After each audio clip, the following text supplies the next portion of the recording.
Yo, it's praise. Let's do this. Yo. Gusto kong sabihin to sa iyo eh. Ewan ko ba?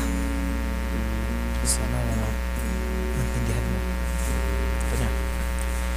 Simula nung umpisa ako sa iyo ay nagtapat, sabi ko mahal kita at wala nang katapat. Ang pag-ibig sa iyo na tila di mamamatay, na kahit paasahin mo ako ay maghihintay ng kay tagal na panahon para iyong matandaan. At ang pag-ibig nga ito ay iyo ring maramdaman. Alam ko na alam mo na talagang mahal kita, kaya walang ibang hangarin kundi ang makasama ka. Ngunit isang gabi ako ay iyong kinausap na patingala sa ulap. Ang magsalita ay mahirap na sinabi mo na mayroon kang ibang mahal na laglag ang puso ko at muntikan ka ng masampal. Pero wag mag-alala, di ko naman pinipilit ang sarili mo sa akin. Ngunit gusto pa rin sabihin na kapag sa kanya ang puso mo ay nasaktan, ay talagang makakatikim sa akin ng sapakyan.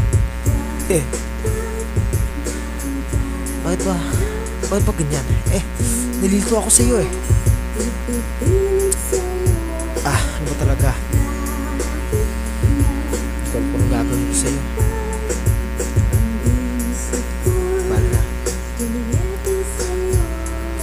Bakit ba nung tayo pa ay pilit mong inaalis at umalis sa puso ko na unti-unting napapanis? Kapag wala ka sa buhay ko ay tila namamatay ako, ay nalilito at pilit kong magtaray kapag wala ka sa aking piling. Ano pang magagawa? Di na kumain, di naligo, ang bulsa'y walang wala dahil walang silbi ang pagsisikap ko kapag wala ka. Ang palaging gawain ay lumuhod at magpantasya na tayo'y magkabalikan ng ating pagmamahalan ay di na muling pakakawalan. Kaya kung minsan ako man ay maarte mainipin man sa biyahe, ang pag-ibig sa iyo ay tunay, talagang swabe. Tandaan mo palagi na nandito lang ako na mag-aalaga sa iyo kapag ika'y bigo. Sana'y walang hadlang ang pag-iibigan nating dalawa. Ikaw ang dahilan kung ba't ako umibig na bigla.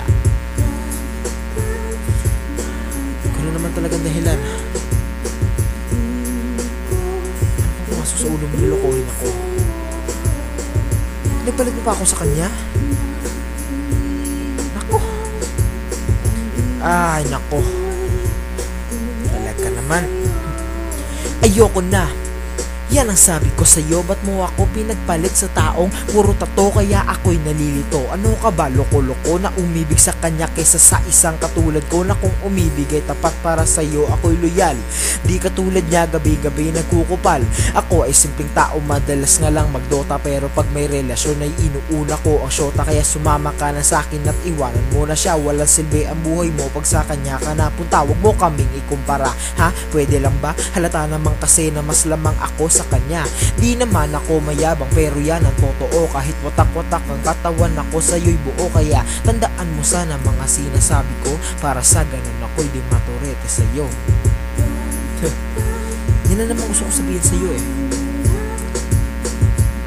Bakit ngayon mo ang pansin? Mahal na mahal kita, babe. Napahirapan mo ang sitwasyon natin.